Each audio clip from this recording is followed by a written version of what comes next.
ರಾಜ್ಯದ ಮೂಲೆ ಮೂಲೆಗಳಿಂದ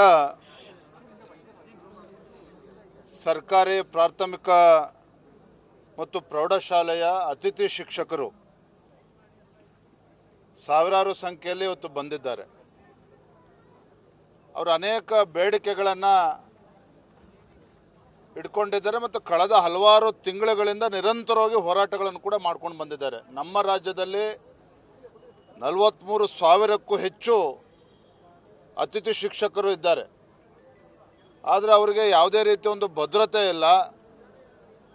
ಶಿಕ್ಷಕಿಯರು ಮತ್ತು ಶಿಕ್ಷಕರು 12 ತಿಂಗಳ ಕಾಲ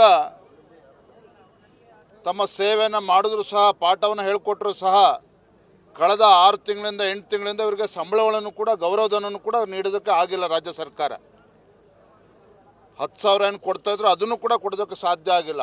ಹಾಗಾಗಿ ಇವತ್ತು ಅವರ ಆಗ್ರಹ ಇದೆ, ಒತ್ತಾಯ ಇದೆ ರಾಜ್ಯ ಸರ್ಕಾರಕ್ಕೆ. ಏನು 10,000 ಕೊಡ್ಕೊಂಡು ಬರ್ತಾಯಿದ್ರು. ಹಿಂದೆ BJP ಸರ್ಕಾರ ಇದ್ದಾಗ ಒಂದು ಸಲ 2,500 ಜಾಸ್ತಿ ಮಾಡಿದೆ, ಮತ್ತು ಎರಡನೇ ಬಾರಿಗೆ ಮತ್ತೆ 2,500 ಜಾಸ್ತಿ ಮಾಡಿದೆ. ಅಂದರೆ 5,000 ಸಿಗ್ತಾ ಇತ್ತು, ಅದು 10,000 ಆಗಿದೆ. ಅದು ಈಗ ಅವರ ಒತ್ತಾಯ ಆಗ್ರಹ ರಾಜ್ಯ ಸರ್ಕಾರಕ್ಕೆ ಕನಿಷ್ಠ 30,000 ರೂಪಾಯಿಗಳನ್ನು ಅವರಿಗೆ ಗೌರವಧನನ ನೀಡಬೇಕು. ಮತ್ತು ಏನು ಗರ್ಭಿಣಿಯರಿಗೆ ಅವರಿಗೆ ರಜೆಗಳು ಕೂಡ ಕೊಡ್ತಾ ಇಲ್ಲ. ಕಳೆದ 1 ವರ್ಷದಿಂದ ಅವರಿಗೆ ಗೌರವಧನ ಸಿಗ್ತಾ ಇಲ್ಲ. 43,000 ಅತಿಥಿ ಶಿಕ್ಷಕರೇನಿದ್ದಾರೆ, ಕಳೆದ 8 ತಿಂಗಳಿಂದ 1 ವರ್ಷದಿಂದ ಅವರಿಗೆ ಗೌರವಧನ ಕೊಟ್ಟಿಲ್ಲ.